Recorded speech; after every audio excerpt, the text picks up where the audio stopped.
नमस्कार, आप देख रहे हैं सी न्यूज भारत और मैं हूं आपके साथ ज्योति अरोरा। वक्त हो गया है न्यूज बुलेटिन का, तो आइए नजर डालते हैं इस वक्त की बड़ी खबरों पे। जिला फिरोजाबाद के शहर टूंडला में स्थित राधिका बिहार कॉलोनी में लंपी वायरस की शिकार एक गाय को देखा गया, जिससे स्थानीय पशु पालकों में हड़कंप मच गया है। अगर इस प्रकार से पशु विभाग कर्मचारियों की लापरवाही चलती रहेगी तो आगे आने वाले समय में इस बीमारी को किस हद तक बढ़ावा मिलेगा, ये सोचने वाली बात है। जो बच्चियाँ पड़ी है राधिका बिहार कॉलोनी में, हाँ। तो किस तरह की दिक्कत है इसको? वो इसके मसे से होते हैं और वो पक जाते हैं, फूटते हैं। अच्छा, क्या लग रहा है कि लंपी वायरस का दिक्कत है इसको? हाँ है। अच्छा, तो कितने दिन हो गए इसको यहाँ पे? करीब हो गए 3 महीने। तो अब क्या चाहती हैं आप? ठीक हो जाए, लावारिस बच जाए। अच्छा, इससे दिक्कत भी होगी?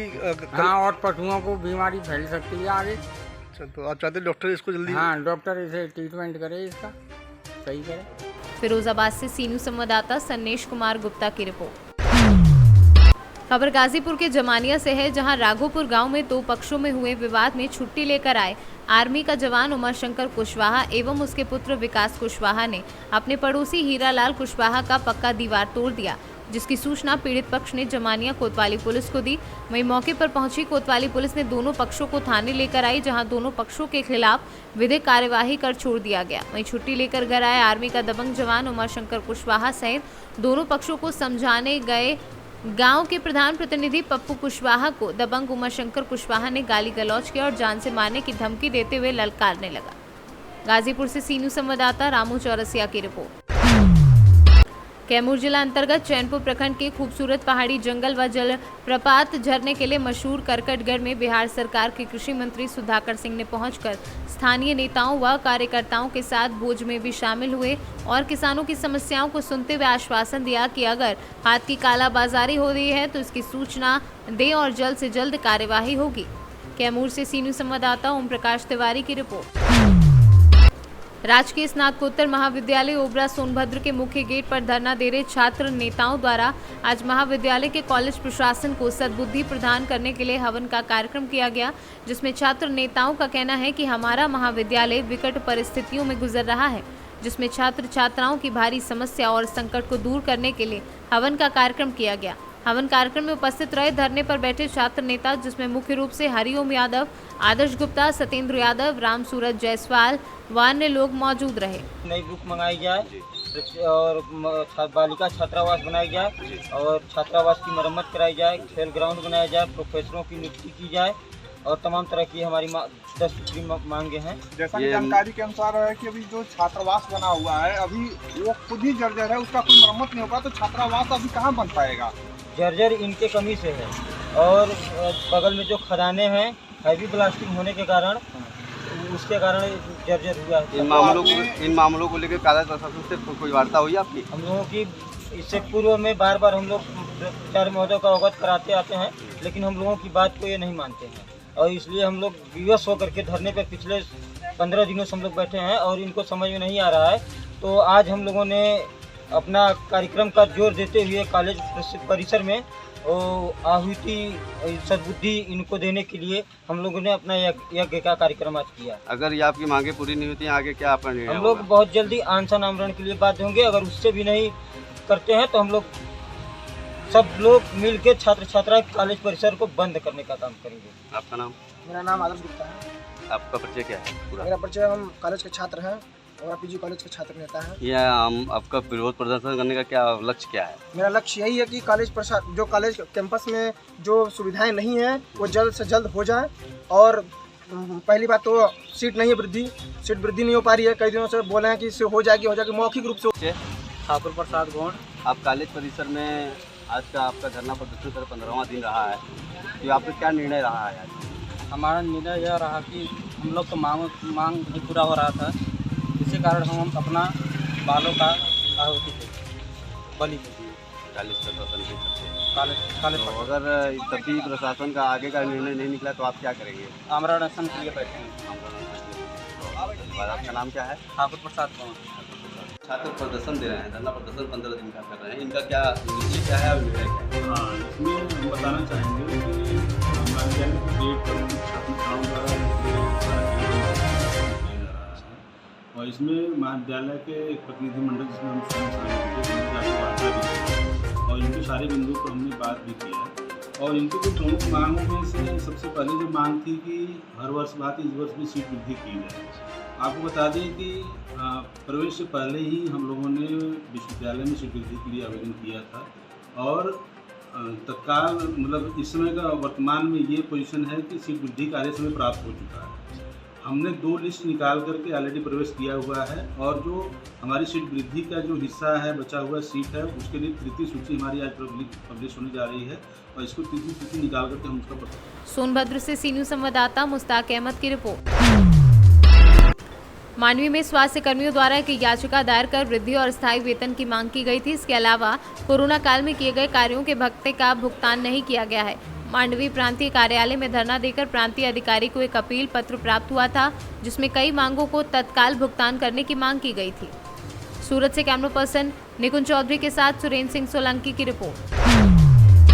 आजमगढ़ थाना जीयनपुर क्षेत्र में बाजार कस्बा क्षेत्र में लोगों से पैसा दोगुना करने के नाम पर ठगी करने वाला आरोपियों के खिलाफ थाने में तहरीर के बाद पुलिस अधीक्षक अनुराग आर्य एक्शन में आते हुए अलग अलग टीमें बनाकर संज्ञान में आए 11 अपराधियों को जल्द से जल्द गिरफ्तारी का आदेश जारी किया, जिसका खुलासा आज पुलिस अधीक्षक अनुराग आर्य ने प्रेस कॉन्फ्रेंस कर किया। थाना बिदरियागंज अंतर्गत मोहम्मद शारिफ नाम के व्यक्ति द्वारा एक शिकायत दी गई जिसमें आरोप लगाया गया कि मोहम्मद बिलाल व इसके 11 अन्य साथी और कुछ अज्ञात साथियों के द्वारा पैसा डबल करने के नाम पे इससे लगभग 70 लाख रुपया लिया गया है और उसके बाद पैसा वापस नहीं किया गया और ये पैसा लेके भाग गया है। इस आधार पर जांच कराते हुए थाना बिलरियागंज पर एफआईआर नंबर 204/22 पंजीकृत कराया गया है। इसमें धारा 420, 406, 467, 468, 471 मुख्य अभियुक्त बिलाल मोहम्मद बिलाल, इसके 11 साथी जिसमें इसके परिवार के लोग और परिचित लोग शामिल हैं और कुछ अज्ञात लोगों के विरुद्ध दर्ज किया गया है। विवेचना थाना बिदरियागंज की पुलिस के द्वारा इसमें की जा रही है। जो भी कंसर्न्ड एजेंसीज़ हैं उनको सूचित कर दिया गया है। बहुत जल्दी ही इसमें गिरफ्तारी की कार्रवाई सुनिश्चित करते हुए ये भी पता किया जा रहा है कि कितने और लोग हैं जिनसे ये पैसा इसके द्वारा लिया गया है। अभी जो छानबीन में पता चला है कि काफ़ी लोग ऐसे हैं कस्बे के जिनसे पैसा इसी नाम पर इसके द्वारा लिया गया है। उन सभी से भी संपर्क करके उनकी तहरीर प्राप्त करके एफआईआर पंजीकृत कराई जा रही है। आजमगढ़ से सी न्यूज़ संवाददाता सीबी भास्कर की रिपोर्ट।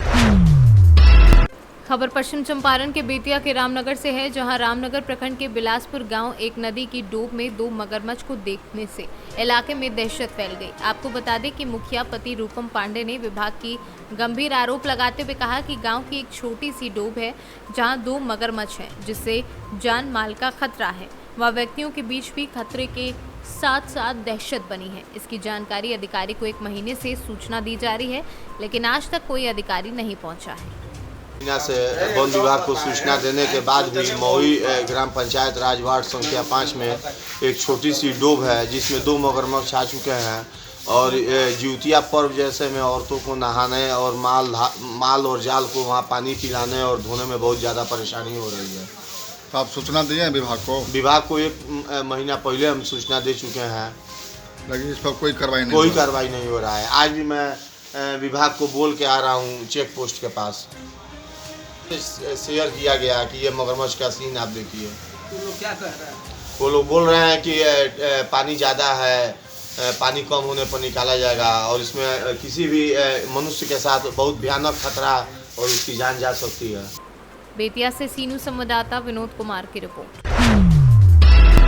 बालूमाथ थाना क्षेत्र में सोमवार को 2 अलग अलग सड़क दुर्घटना में 2 लोग घायल हो गए। मिली जानकारी के अनुसार पहली घटना थाना क्षेत्र के टोटी हेसला के पास घटी, जहां पर माता पिता अपने पुत्र के साथ मनातू से कुछ कार्य को लेकर बालूमाथ आ रहे थे। किसी दौरान टोटी हेसला के पास विपरीत दिशा से आ रही एक टेम्पो बाइक को टक्कर मार दी, जिससे माता पिता के साथ बाइक में सवार रोहित कुमार उम्र 11 वर्षीय मनातू घायल हो गया।